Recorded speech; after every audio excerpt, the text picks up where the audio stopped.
नमस्ते। आज हम एक ऐसी हॉरर कहानी की गहराई में उतरेंगे। एक ऐसी कहानी जो हमें बताएगी कि असल में डर के पीछे कितनी बड़ी त्रासदी और समाज की कड़वी सच्चाई छिपी हो सकती है। कभी सोचा है कि क्या कोई माँ मरने के बाद भी अपने बच्चे को ढूंढ सकती है? ये सवाल यही इस पूरी कहानी का दिल है। एक ऐसा सवाल जो कहते हैं बेलपुर गांव की हवाओं में आज भी गूंजता है। ये हमें उस रिश्ते की याद दिलाता है जिसे मौत भी खत्म नहीं कर पाती। तो चलिए कहानी के पहले हिस्से की तरफ चलते हैं। एक ऐसी जिंदगी जो सिर्फ और सिर्फ तकलीफों से भरी थी। ये कहानी है बेलपुर गांव की अंजलि की।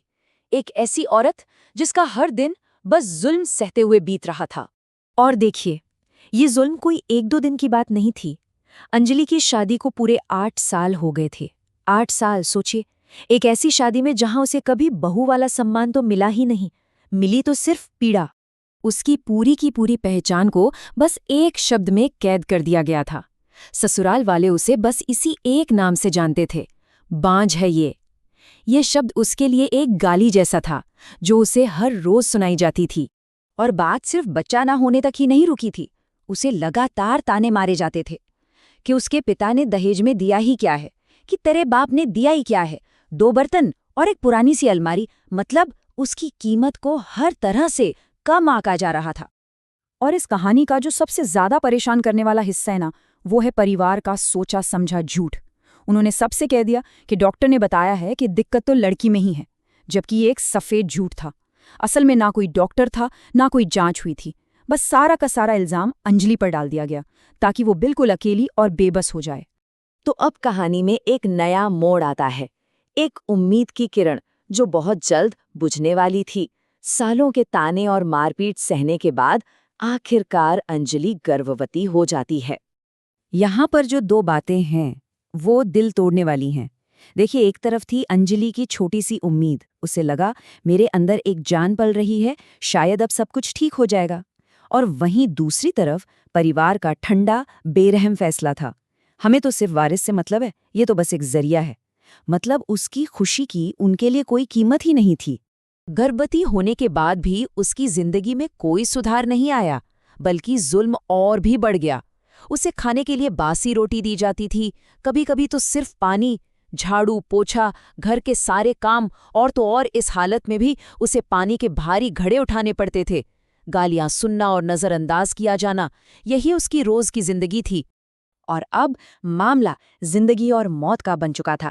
डॉक्टर ने साफ साफ चेतावनी दी थी कि अगर ठीक से खाना नहीं मिला तो बच्चा और माँ दोनों की जान खतरे में पड़ जाएगी। लेकिन परिवार ने इस चेतावनी पर कोई ध्यान ही नहीं दिया, जैसे उनके लिए उन दोनों की जान की कोई कीमत ही ना हो। और बस यहीं से कहानी अपने सबसे भयानक मोड़ पर आ पहुंचती है।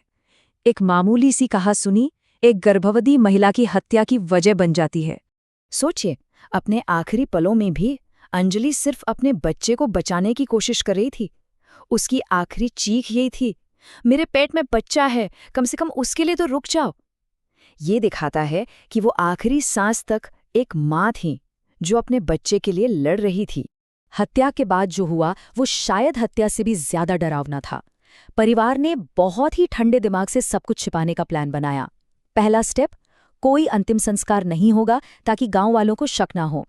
दूसरा स्टेप, पति रघुवीर ने रात के घने अंधेरे में अंजलि की लाश को घर के पीछे वाले खेत में दफना दिया। और तीसरा स्टेप, जो सबसे ज्यादा चौंकाने वाला है, तीनों ने हाथ मुंह धोए, खाना खाया और जाकर ऐसे सो गए जैसे कुछ हुआ ही नहीं। उनकी इस हरकत में इंसानियत नाम की कोई चीज नहीं बची थी। तो इंसानी जुल्म की ये कहानी अब एक अलौकिक बदले की कहानी में बदल जाती है। अंजलि की आत्मा अपने कातिलों से बदला लेने के लिए वापस लौटती है। 3 दिन तक घर में एक अजीब खौफनाक सन्नाटा पसरा रहा, लेकिन तीसरी रात वो सन्नाटा टूट गया। आधी रात को उस घर में एक छोटे बच्चे के रोने की आवाज गूंजने लगी। ये बस उस खौफ की शुरुआत थी जो उन पर कहर बनकर टूटने वाला था। और ये डर सिर्फ उस घर तक ही सीमित नहीं रहा, बहुत जल्द पूरे गांव में खौफ फैल गया।